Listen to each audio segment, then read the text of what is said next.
Coucou les amis, c'est Sandra, j'espère que vous allez bien, j'espère que vous avez passé une superbe nuit, j'espère que la journée démarre bien, j'espère que vous avez bouffé votre crapaud ce matin, j'espère que vous avez fait ce petit pas, posé cette petite pierre ou cette énorme pierre pour marcher vers votre objectif, pour atteindre votre objectif. Voilà, j'espère que vous vous bougez tous les jours.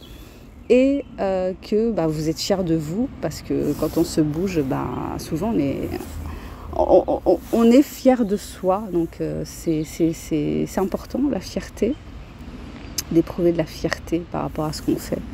Souvent on a tendance à dévaloriser ce qu'on fait, c'est-à-dire pas à dévaloriser mais à minimiser les petits pas.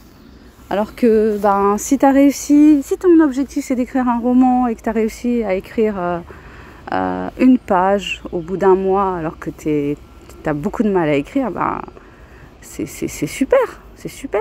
Tu dois être fier de toi, fier des petits pas, fier des avancées, fier de chaque avancée en fait. Et moi aussi j'ai tendance à me dire ah ouais, bof.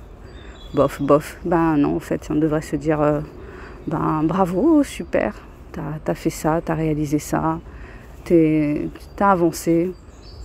T'avances peut-être à petits pas, mais t'avances. Donc, se dire bravo, se féliciter, être fier de soi.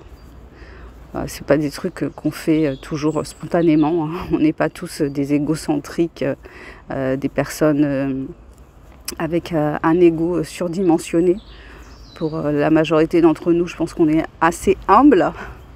Trop humble certainement, donc du coup on a tendance à pas voir nos capacités, notre puissance, tout ce qu'on pourrait réaliser si on s'y autorisait. Voilà, bon écoutez, c'était ça que j'avais envie de partager avec vous aujourd'hui, le fait d'être fier des petits pas, de se dire mieux vaut faire un petit pas dans la direction vers laquelle on a décidé d'aller que rester immobile, parce que le temps il passera de toute façon. Hein. Que vous ayez 20, 30, 40, 50, 60, 70, 80, le temps il va passer. Hein. Donc à un moment donné, vous allez vous dire ah tiens, mince, l'année est finie et qu'est-ce que j'ai fait? Finalement, si j'avais essayé de faire le truc que j'ai envie de faire, où est-ce que j'en serais si j'avais essayé ou si j'avais continué? Où est-ce que j'en serais si j'avais pas abandonné?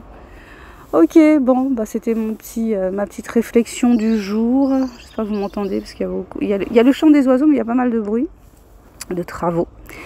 Je vous invite à découvrir mes écrits. Vous avez les liens juste en dessous de la vidéo, puisque comme vous le savez, je suis écrivaine indépendante depuis 2011. J'ai écrit de merveilleux ouvrages que je vous invite à découvrir de toute urgence.